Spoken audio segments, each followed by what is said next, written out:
And welcome back, everyone, to another episode of In the Lounge here for hoopslounge.com. Myself, Phil Boileau, Marc Griffin, Justin Rowan. This is the holiday edition recording this Saturday, December 26th, little Boxing Day edition. So we're taking our time away from the madness of shopping, which I'm taking no part in.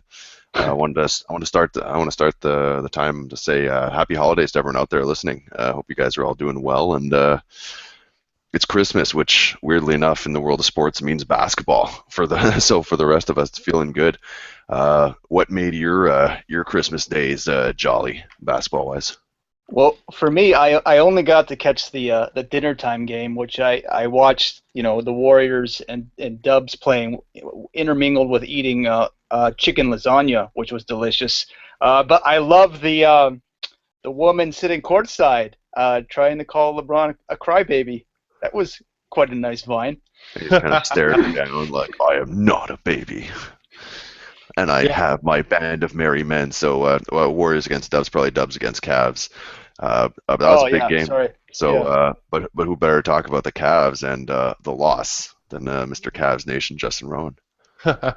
Well, you know what? It was the Cavs executed their game plan perfectly, I felt. Yeah. They controlled the pace of the game. They got a lot of open shots.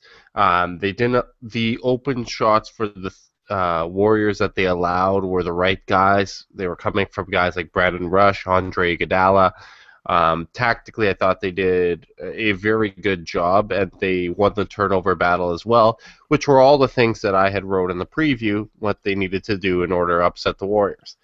Now, unfortunately, they had a horrible shooting game. Instead of Yeah. a bad one, it was just Historically bad. Yeah. Kyrie Irving 4 for 15, LeBron James 10 for 26, Kevin Love 5 for 16, and Matthew Dellavedova 4 for 11. Just to give you a little context. yeah. So you're talking about a bunch of guys that normally hit a ton of shots. I mean, Irving, you can expect he went 1 for 7 the previous game. At this point, he's going to be a bit of a liability, but you basically just kind of have to weather the storm there while he gets his touch back. And it was the same thing with Kevin Love early in the year. Even with missing shots, you look at it and you're like, okay, well, those are good shots in rhythm within the flow of the offense, and that's all you can really ask for. But yeah, I mean, shooting 17% from three, shooting sub 40% from the field. Uh, Just under 32%, actually. They were 31.6 for the game. Good It's lord. horrible. It's horrible. Yeah, so even with that, you end up hanging around and having a chance to win it. So I don't think there's any reason to really be discouraged. And I mean, I think the takeaway from that game is what most people thought, which is these are the two top teams in the league. The Cavs play at a slower pace, which allows the Warriors' amazing defense to set. So the Cavs are going to struggle a little bit offensively no matter what against the Warriors, and the pace is going to hurt the Warriors offensively. Um, I thought it was playoff intensity with mid-season execution. I think Yeah. that's the only way to really sum it up. And they kept Yeah. the score both under 100, which you would have thought would have played into Cleveland's hands. Absolutely. And the Spurs had the same problem. I think the Spurs have to be in the conversation with those two teams as the elite team. By the way, the Spurs, what was it? Kept a team under 100 or 90, and it was their first loss for the season to Houston in that manner. So they sort of played their brand of ball, but didn't work. They got kind of out rough and tumbled by a Rocket squad, which I'm kind of surprised by. Yeah, well, the Spurs are actually 25-6 on the season, having lost that game you're just mentioning by 4. And Yeah. interestingly enough, 9-6 away. They lost all their games away Mm-hmm. for this season. But back to the other one, I think we learned a lot. I think it was a poor shooting game, but we also, for those doubters of Draymond Green with a 22-15-7 game with 2 blocks, is this the point where we can start talking about Draymond like legitimately is one of the best players in the NBA, or kind of in that kind of top tier category with his ability to affect on so many levels, or Yeah, is it? absolutely. I think he's definitely in the conversation. He's a top 5 power forward of the league. He's the second best player on that team.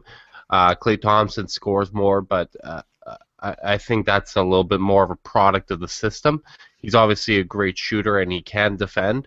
But you look at the numbers that Klay Thompson has when Steph Curry is off the floor, and this is not a guy that single-handedly can carry an offense.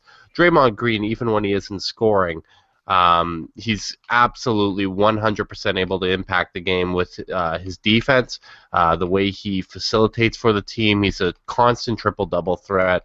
There isn't really a doubt in my mind that he's the second best player on that team. Two facts that stood out to me about this Golden State team is, one, that Draymond leads the lead in alley-oop passes, which I thought would have been someone like Chris Paul. And secondly, I had no idea that Klay Thompson looks exactly like Canadian Prime Minister Justin Trudeau. But look at them side by side. It's ridiculous. These guys are twins. I refuse to believe that. There's no way that's possible. Klay Thompson looks like an Easter Island head. He's a good-looking guy. You've got to send me these both pictures, and if this makes sense, I'll make this the cover image of our podcast today. But, we'll see if that works. But, I mean, there's a lot more action than just those games. We had a fun one with Chicago beating OKC 105-96. Mm-hmm. And there's also the Battle of L.A., and just to wrap it up as the last one, Miami taking the Pelicans. Out of those games, were there any of interest in you guys? Well, here's what I'll say about the Thunderbolts. Mark said it earlier, and I agree with him that San Antonio's the other team that you throw in that category. Those are the three teams in my mind that can win a championship, and Thunderbolts is another example of why I don't believe the Thunder are in that class. Yeah. Even though they have so many good players in that core of Russell Westbrook, Kevin Durant, Serge Ibaka. Like, that is a championship core. You can win with those three being your three best players. The supporting cast, and you know what? Even the coaching. I don't think you can give Don. Oh, did we lose Justin? Because he's under the microscope more because it is a contender or it is a contending team. So far, I don't think it's been great. And I think the supporting cast is so bad that it's not going to allow this team to legitimately contend. They can probably beat any team in a playoff series, but I just don't see them winning 4 consecutive rounds.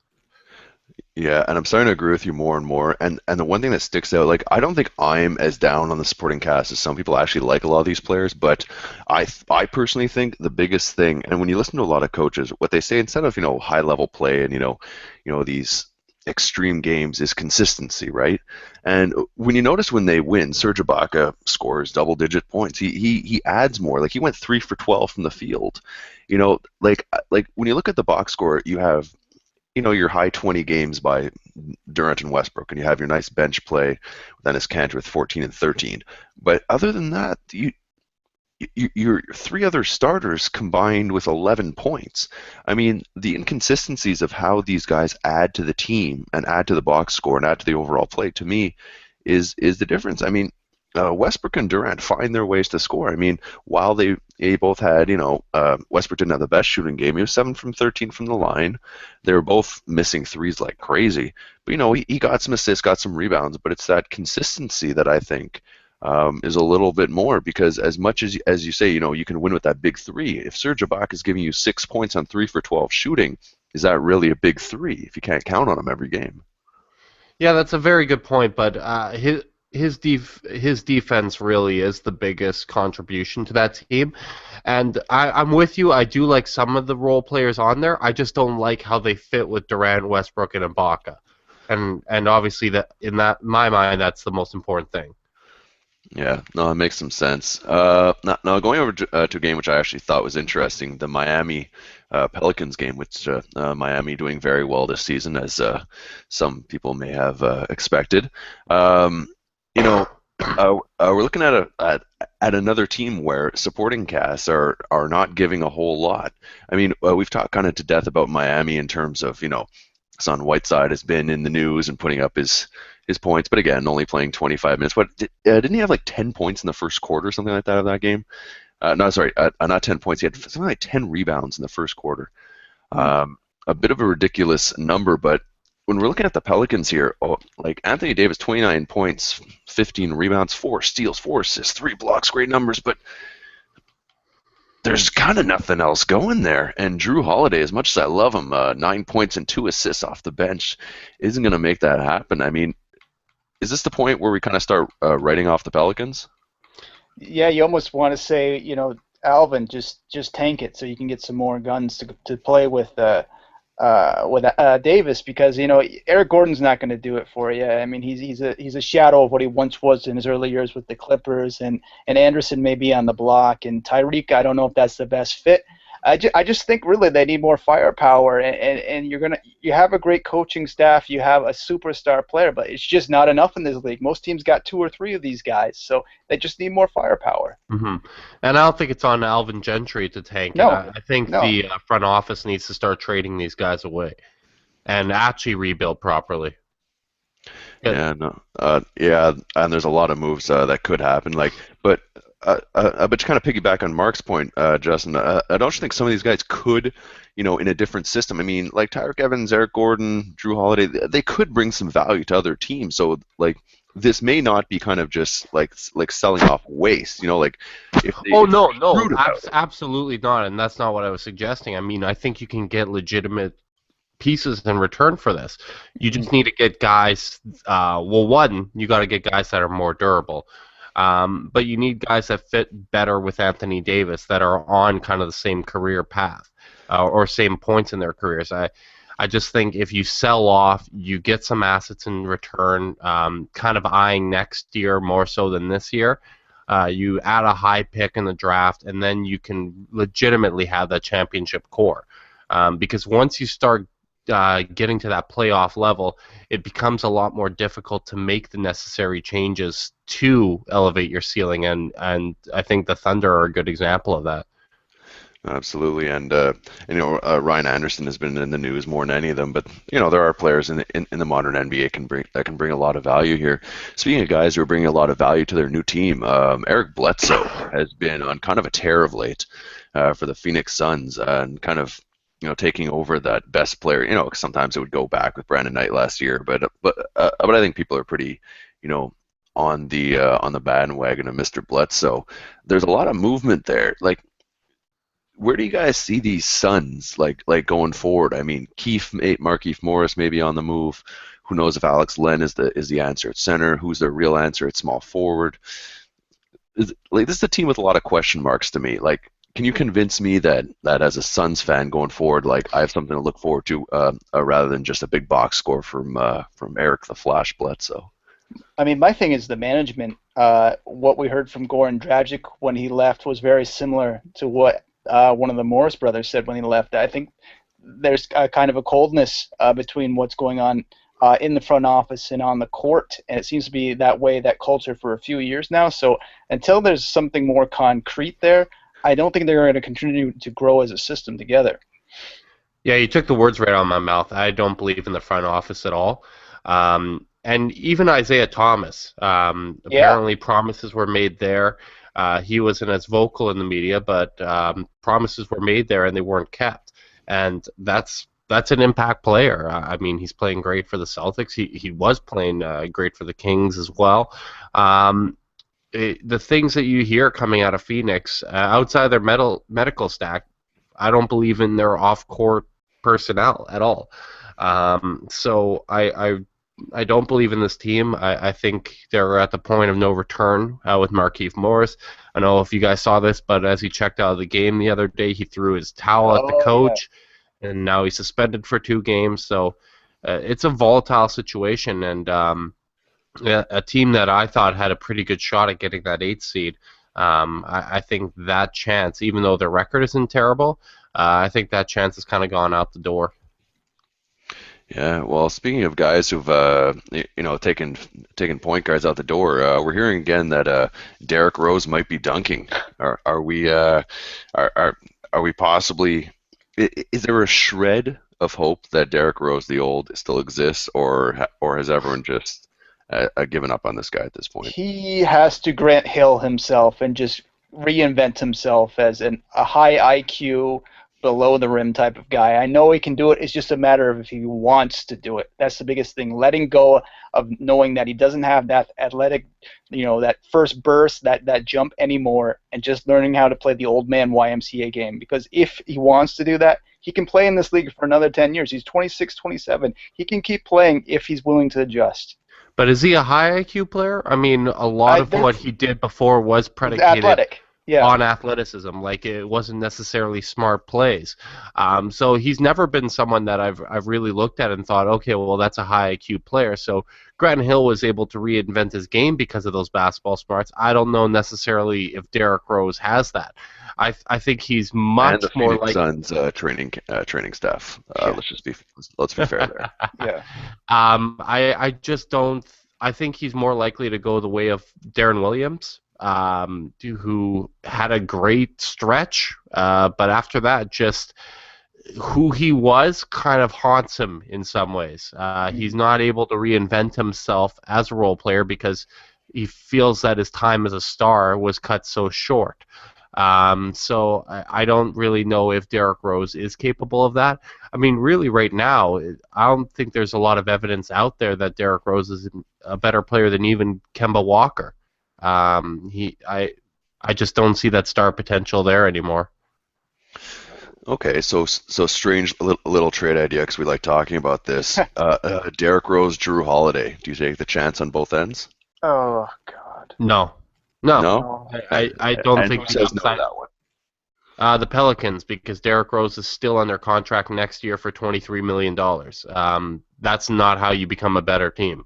That's how you increase your lottery luck.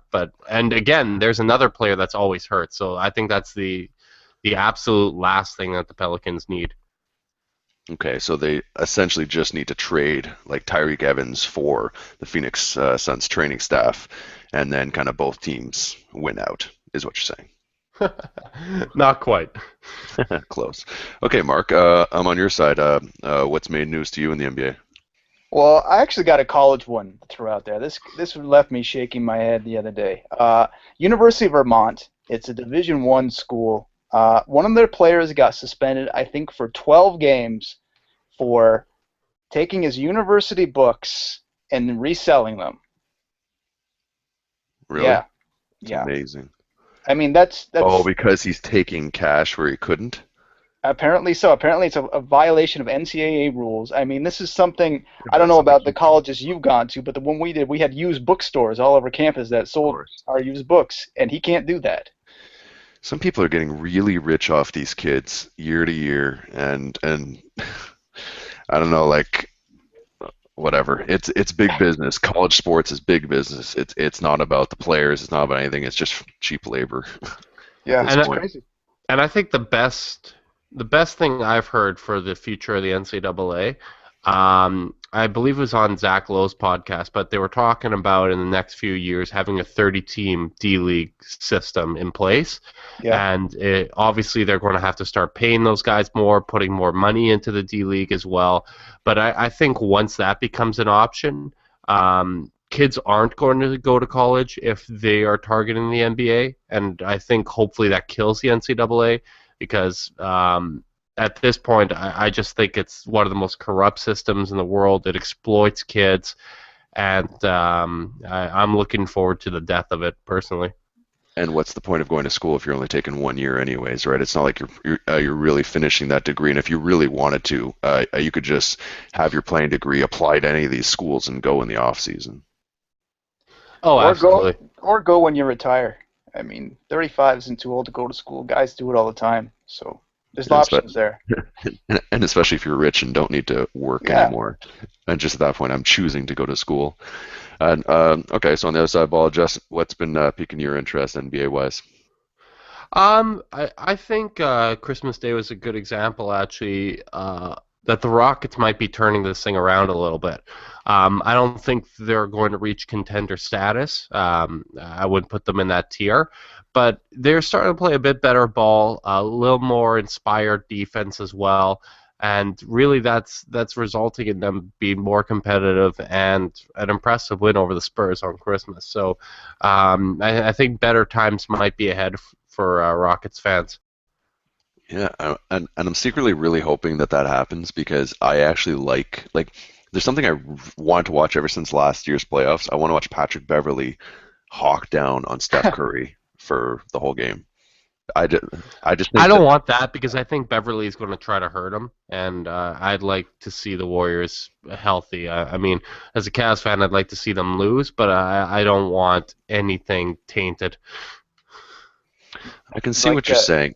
Okay, so is Patrick Beverly seen as the dirtiest player in the game right now? Oh, He's got to be in the conversation. yeah, Dellavedova on Iguodala yesterday. That was a bit sketchy, going after his ankle, the knee Well, area. that's a signature EuroLeague thing. You mean jumping on top of his back there? No, when he went to it, he dove for the ball and went into his like mid leg, kind oh, of. Oh yeah. That. Dellavedova loves those little rugby dives all the Yeah, time, that's what it is. He's definitely dirty, that's for sure. but he's not Well, starting. guys, what was your favorite commercial from yesterday? It's kind of turning into the Super Bowl with these basketball commercials coming out for Christmas. There's that weird one where they superimpose all those guys' Yeah. heads there, the family. DeAndre Jordan in a wig. That tickled me a little bit. That was pretty funny. Yeah, no, I've got to say the same thing. I've always had an affinity for bobbleheads, and so I feel that the more you can incorporate that into everyday life, the better we're all going to be as human beings. But honestly, I have this strange aversion to commercials, and so I'm always kind of like just pressing mute as soon as it hits, and Yeah. walking away, do something, hoping to come back. I don't know. I just feel like like in a weird way when you're watching cable television, I'm just like, really, why are we paying for this if you're just throwing us ads all the time? Like, you should be paying us to watch, or at least make it free. But that's a little Phil rant on the side about magazines and television. But you know It what? was. I gotta say, it was nice to see Public Enemy. Welcome to the Terror Dome. These guys have not been in that commercial maybe in 10, 20 years, so that was nice to see LeBron lip sync in there. Yeah, no, I definitely agree. And coming on to Christmas Day, it's. Can you name a player who's maybe like come through the ranks this year that we've seen play so far, getting so close to All-Star, that has really just made that biggest push to you, who's become like not an out of nowhere to a star, but like who do you think's made that most transitional from like star to like one of the guys you need to watch in the NBA? And let's just say you cannot pick Draymond Green because that's been too easy. Okay. Mark, do you want to go first? Yeah, it's for me. It's Kawhi. Damn it. Yeah, and I knew you were gonna say damn it. You guys So, have such I was man crushes on this guy. I was going to say. I've had the man crush for a long time, and he's just this season he's become that elite top 10 guy for sure. Some guys are saying he's number 2 in the MVP vote, and I would say that for right now. So he's solidified himself as an elite player, and he's never been an all-star, and he's definitely going to be one this year. And he's leading quite possibly, the best or second best team in the league. He's amazing. He's 24.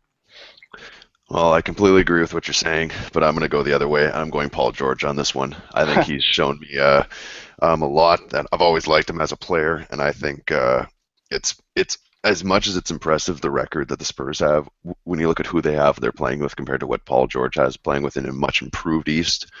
I don't know. I think Paul George is my first half MVP there. And just coming back from that injury is just magnificent. That's rare. That's rare.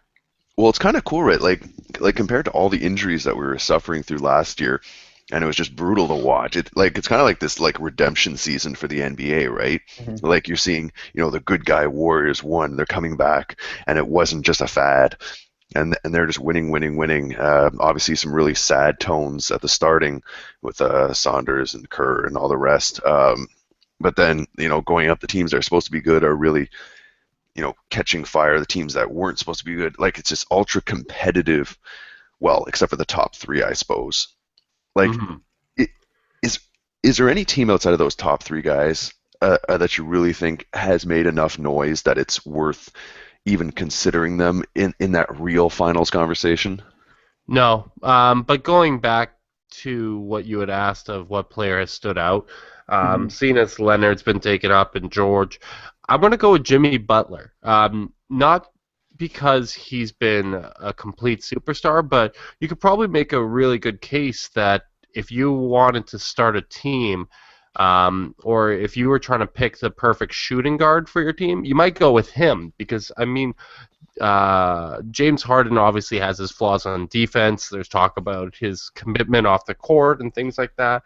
Jimmy Butler's really transforming into the leader and the face of the Bulls franchise, and that transformation for me has been really interesting.